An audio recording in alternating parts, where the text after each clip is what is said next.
আমিন মোল্লাকে হেফাজতে নিতে চায় এবার সিবিআই। বসিরহাট কোর্টে প্রোডাকশন ওয়ারেন্টের আর্জি করা হয়েছে। সিবিআই এর আবেদন মঞ্জুর করেছে আদালত। 7ই জানুয়ারি কোর্টে পেশ করার নির্দেশ দেওয়া হয়েছে। লরির ধাক্কায় মৃত্যু হয়েছিল শাহজাহান মামলার সাক্ষীর ছেলে। মূল অভিযুক্ত হিসেবেই গ্রেফতার করা হয়েছিল আমিন মোল্লাকে।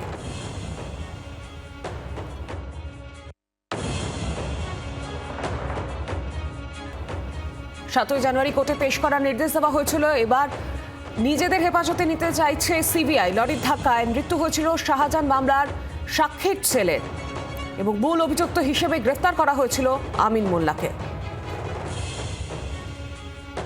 7ই জানুয়ারি কোর্টে পেশ করার আর্জি। লরির ধাক্কায় মৃত্যু হয় শাহজাহান মামলার সাক্ষীর ছেলের এবং সেই ঘটনায় মূল অভিযুক্ত আমিন মোল্লাকে এবার হেফাজতে নিতে চাইছে সিবিআই। বসিরহাট কোর্টে প্রোডাকশন ওয়ারেন্টের আর্জি করা হয়েছে এবং সিবিআই এর আবেদন মঞ্জুরও করে দিয়েছে আদালত।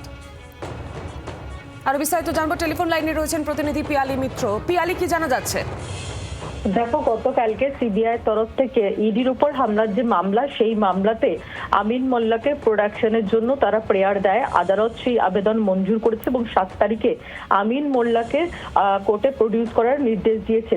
তুমি জানো যে আমিন মোল্লা, তাকে কিছুদিন আগে জেলা পুলিশ গ্রেপ্তার করে। তার কারণ শাহজাহান শেখের বিরুদ্ধে চলা একটি মামলাতে সাক্ষী দিতে যাচ্ছিলেন। সেই সাক্ষী এবং তার ছেলে, তারা যে গাড়িতে করে যাচ্ছিলেন, সেই গাড়িতে লরি চাপা দেওয়া হয় এবং তাতে সাক্ষীর ছেলের মৃত্যু হয় এবং সাক্ষীও গুরুতর আহত হয়। এবং তারপরেই তারা অভিযোগ তুলেছিল যে শাহজাহান ঘনিষ্ঠ আমিন মোল্লা তারা এই ঘটনার সঙ্গে যুক্ত এবং পরবর্তী সময় আমিন মোল্লা সহ একাধিক ব্যক্তিকে গ্রেপ্তার করেছে জেলা পুলিশ।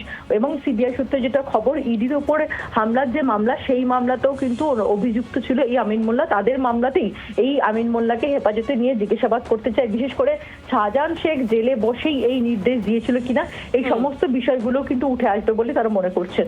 ধন্যবাদ পিয়ালি।